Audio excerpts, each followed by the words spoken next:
નમસ્કાર મિત્રો, સ્વાગત છે તમારું અમારી યુટ્યુબ ચેનલ ઓનલાઈન ઇન્ફો ગુજરાતીમાં। તો આજે આપણે આ વિડીયોમાં જોવાના છીએ કે ઇન્ડિયન પોસ્ટ એટલે કે ભારતીય ટપાલ વિભાગ દ્વારા ગ્રામીણ ડાક સેવક એટલે કે GDSની પોસ્ટ પર ભરતી જાહેર કરવામાં આવી છે। તો આ ભરતીનું તમે ઘરે બેઠા કેવી રીતે ઓનલાઈન ફોર્મ ભરી શકશો, સંપૂર્ણ પ્રોસેસ આપણે સ્ટેપ બાય સ્ટેપ અહીં જોવાના છીએ। તો ચાલો વિડીયો જોઈએ। સૌથી પહેલાં તમારે મોબાઈલ અથવા કમ્પ્યુટરમાં કોઈ પણ બ્રાઉઝર ઓપન કરી લેવાનું છે। ત્યાર પછી તમારે સર્ચ બારમાં ઇન્ડિયન પોસ્ટ GDS સર્ચ કરવાનું છે।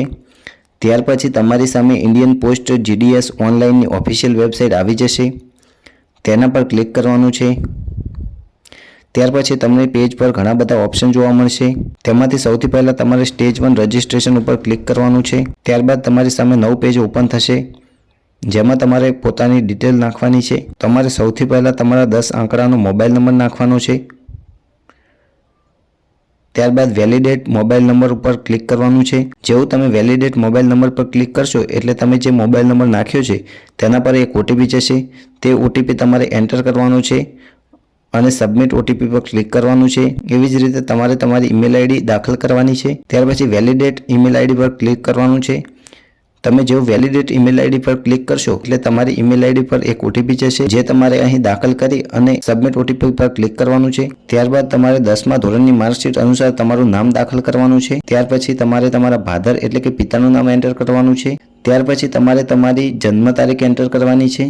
ત્યારબાદ તમારે તમારું જેન્ડર સિલેક્ટ કરવાનું છે। ત્યાર પછી તમારે તમારી કમ્યુનિટી સિલેક્ટ કરવાની છે, general EWS OBC SC ST તેમાંથી તમારી જે પણ કમ્યુનિટી હોય તે તમારે સિલેક્ટ કરી લેવાની છે। ત્યાર પછી તમે 10મું ધોરણ કયા રાજ્યમાંથી પાસ કર્યું છે તે સિલેક્ટ કરી લેવાનું છે। ત્યાર પછી તમે ધોરણ 10 કયા વર્ષમાં પાસ કર્યું તેનું વર્ષ સિલેક્ટ કરવાનું છે। ત્યારબાદ કેપ્ચા કોડ ફિલઅપ કરી સબમિટ ઉપર ક્લિક કરવાનું છે। સબમિટ ઉપર ક્લિક કર્યા બાદ તમારે તમારો આધાર કાર્ડ નંબર એન્ટર કરવાનો છે।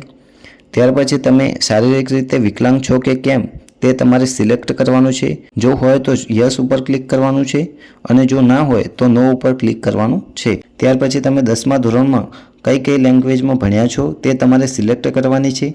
ત્યાર પછી તમે કોઈ પણ જગ્યાએ અત્યારે નોકરી કરો છો કે કેમ તે તમારે સિલેક્ટ કરવાનું છે। જો તમે નોકરી કરતા હોય તો તમારે યસ પર ક્લિક કરવાનું છે અને જો તમે નોકરી ના કરતા હો તો તમારે નો ઉપર ક્લિક કરવાનું છે। ત્યારબાદ તમારે ફોટો અને સિગ્નેચર અપલોડ કરવાના છે, જેમાં ફોટોની સાઇઝ 50 KB થી ઓછી હોવી જોઈએ અને સિગ્નેચરની સાઇઝ 20 KB થી નીચે હોવી જોઈએ।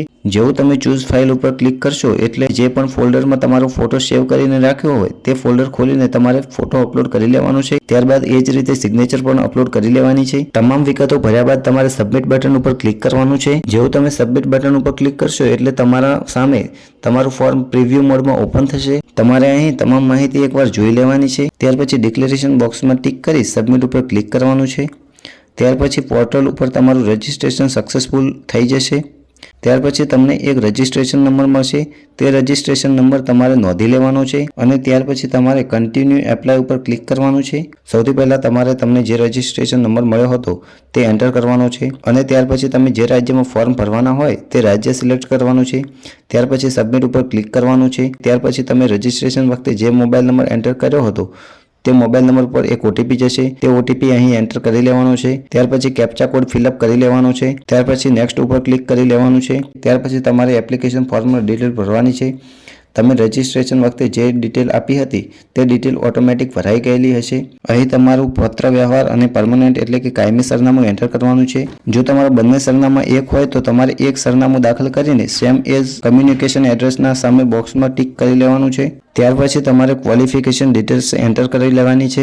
સિલેક્ટ બોર્ડમાં તમારે તમે જે બોર્ડમાંથી એક્ઝામ પાસ કરી હોય તે બોર્ડનું નામ સિલેક્ટ કરવાનું છે, જે તમને માર્કશીટ ઉપર જોવા મળશે। ત્યાર પછી રિઝલ્ટનો પ્રકાર સિલેક્ટ કરવાનો છે। ત્યાર પછી તમારે તમારા કયા વિષયમાં કેટલા માર્ક આવ્યા છે તે એન્ટર કરવાના છે, જેમાં અમુક સબ્જેક્ટ તમારે સિલેક્ટ કરવા પડશે। તમે જે પણ સબ્જેક્ટની પરીક્ષા આપી હોય તે સબ્જેક્ટ સિલેક્ટ કરી તમારે માર્ક એન્ટર કરી લેવાના છે। ત્યાર પછી સેવ એન્ડ કન્ટિન્યુ ઉપર ક્લિક કરવાનું છે। જેવું તમે સેવ એન્ડ કન્ટિન્યુ ઉપર ક્લિક કરશો એટલે તમારે જે ડિવિઝનમાં નોકરી માટે તમે ફોર્મ ભરી રહ્યા છો તે ડિવિઝન નામ સિલેક્ટ કરી લેવાનું છે. માની લો કે મારે પાટણ ડિવિઝનમાં ફોર્મ ભરવું છે તો હું તે સિલેક્ટ કરી લઈશ. ત્યાર પછી તે ડિવિઝનમાં જેટલી પણ વેકેન્સી હશે તે નીચે જોવા મળશે. ત્યાર પછી તમારું નોકરીમાં સિલેક્શન થઈ જાય તો તમે કઈ ઓફિસમાં નોકરી કરવા માંગતા હોય તે તમારે અહીં ચોઈસ કરવાનું છે. જેમાં તમારે એન્ટર પ્રેફરન્સમાં 1, 2, 3, 4, 5, 6 જેવા નંબર આપી દેવાના છે. જેમાં પોસ્ટમાં તમારે તમારી કમ્યુનિટી અનુસાર જગ્યાઓ જોઈને પ્રેફરન્સ નંબર આપવાના છે.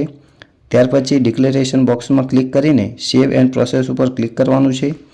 ત્યાર પછી તમે સેવ એન્ડ પ્રોસેસ ઉપર ક્લિક કરશો એટલે જે ઉમેદવારો સામાન્ય EWS અને OBCના પુરુષ ઉમેદવારો હશે તેમની સામે ફી પેમેન્ટનો ઓપ્શન આવશે. જેમાં તમારે મેક પેમેન્ટ ઉપર ક્લિક કરીને પોતાની ફી ભરી લેવાની રહેશે. જેમાં ₹100 ફી પેમેન્ટ કરી લેવાની છે. ત્યાર પછી તમે તેની પ્રિન્ટ ડાઉનલોડ કરી શકશો. તે સિવાય બાકી જે ઉમેદવારો છે તેમનું ફોર્મ ઓટોમેટિક સબમિટ થઈ જશે. તેઓ પોતાના ફોર્મની પ્રિન્ટ મેળવી શકશે.